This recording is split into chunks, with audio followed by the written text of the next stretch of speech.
India, वही पुराना खूबसूरत हिंदुस्तान एंड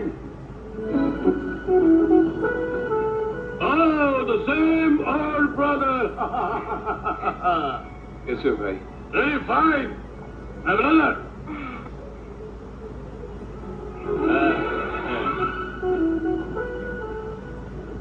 Excuse me, ये आप नीचे से क्या उठाने की कोशिश कर रही है? डार्लिंग, ये नीचे से कुछ उठाने का कोशिश नहीं कर रहा है, बल्कि तुम्हारे पैर वगैरह छूने का कोशिश कर रहा है. She is touching your feet. Well, Dhaniram, मैं सिर्फ शादी वगैरह के लिए आया हूँ. Because you know I'm a very busy person. इधर शादी हुआ, next morning back to London. Understand? अरे हाँ भाई, शादी तो पहले हो जाने दे. आया नहीं जाने के बाद पहले ही कर रहा है. Oh, I'm Uncle, welcome to India. Uncle, seeing after many years. The same old natives, वही पुराने भतीजे वगैरह. Oh, no.